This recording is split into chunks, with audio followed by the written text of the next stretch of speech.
अगले व्यूअर की लोकेश ने एक सवाल हमें भेजा है ईमेल के थ्रू जयपुर से।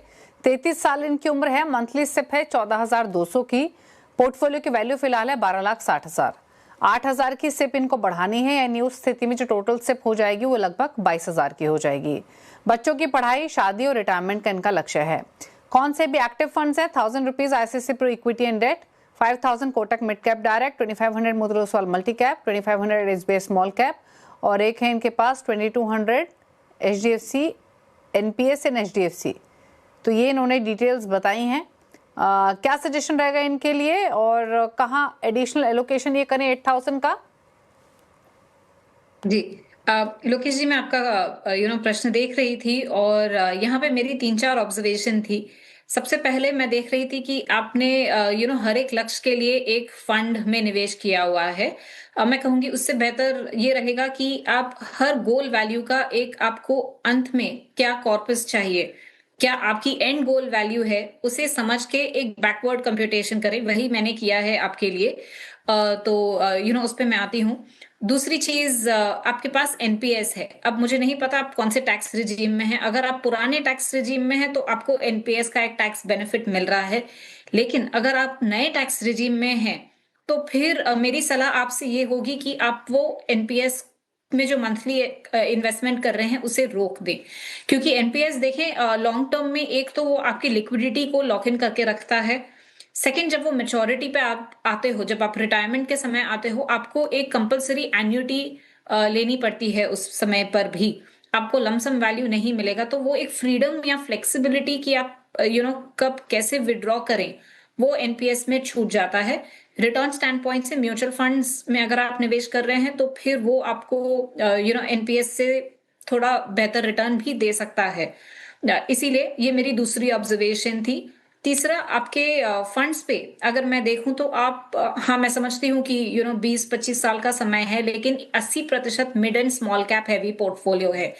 शायद रीसेंट इन्वेस्टमेंट्स में आपने बहुत अच्छी रिटर्न देखी है, इसीलिए मिड स्मॉल हैवी किया है। लेकिन रिस्क को ध्यान में रखते हुए और एक स्टेबिलिटी पोर्टफोलियो में आना बहुत जरूरी है, इसीलिए 50% का लार्ज कैप होना चाहिए। तो ये 3-4 मेरी ऑब्जर्वेशंस थी। मैं रिकमेंडेशन पे आती हूँ आपके लिए कि आप पोर्टफोलियो पे क्या कर सकते हैं, और जो आपको एडिशनल 8,000 की एसआईपी भी करनी है उसके लिए आप क्या करें। तो एग्जिस्टिंग पोर्टफोलियोज में जो स्कीम्स हैं वो तो अच्छी हैं, आप उसे जारी रखें। बस एक फंड है आईसीआईसीआई प्रू का इक्विटी एंड डेट फंड। ये हाइब्रिड है। मैं समझ रही हूँ आपके पास डेट अलग से है, हो सकता है एफडी के फॉर्म में, इंश्योरेंस के फॉर्म में, और ये खाली इक्विटी पोर्टफोलियो है आपका, तो आप हाइब्रिड फंड में एसआईपी ना करें। इसके अलावा जो आप स्कीम्स ऐड कर सकते हैं, 3 फंड्स हैं। एसबीआई का large and mid cap fund, HDFC का फ्लेक्सी कैप फंड और क्वांट का लार्ज कैप फंड। ये मिला के आपके पास जो और फंड्स हैं, 7 फंड्स हो जाएंगे। इसमें आप इक्वल अमाउंट की एसआईपी करें, और इक्वल करने पे आपका जो मैं बैलेंस कह रही थी, एक 50 से 55% का लार्ज कैप और बैलेंस मिड स्मॉल कैप, वो भी आ जाएगा। तो ये मेरी सलाह है आपके लिए। ओके, चलिए, तो ये सलाह आपके लिए दी गई है। एक और व्यूअर से फटाफट से बात कर लेते हैं। राहुल शर्मा नवी मुंबई से हमारे साथ कनेक्टेड है। राहुल नमस्कार, बताइए क्या सवाल है आपका? जी नमस्ते जी। वही क्या मैंने आपको जो क्वेश्चन मैंने आपको भेजे थे, राइट नाउ मैं कुछ बेसिकली एसआईपी के थ्रू इन्वेस्ट कर रहा हूँ इंडेक्स फंड में।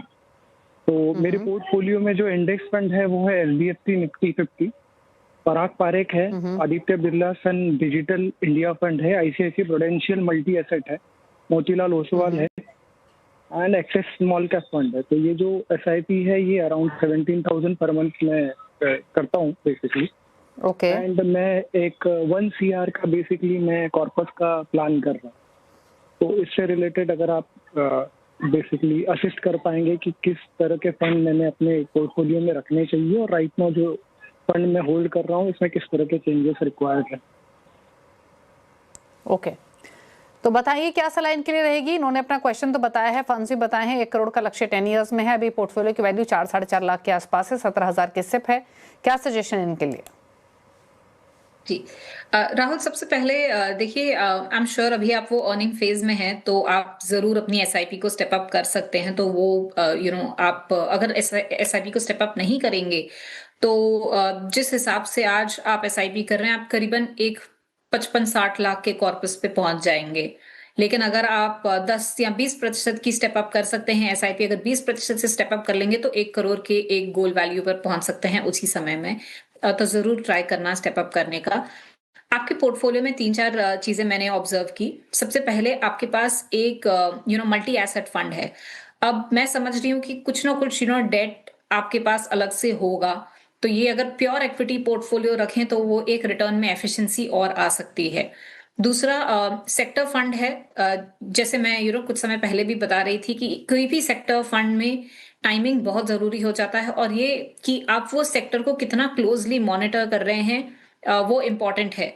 जैसे हर साल अगर आप देखें तो जो टॉप सेक्टर है वो बदलता रहता है।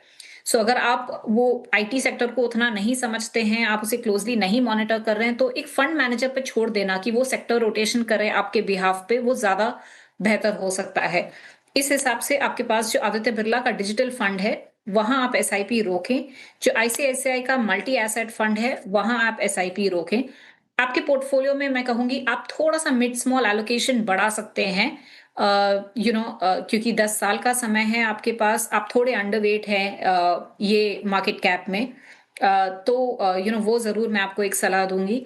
सेकंड, आपके पास इंडेक्स फंड है। आपने एक निफ्टी 50 का नेक्स्ट 50 का ईटीएफ लिया हुआ है।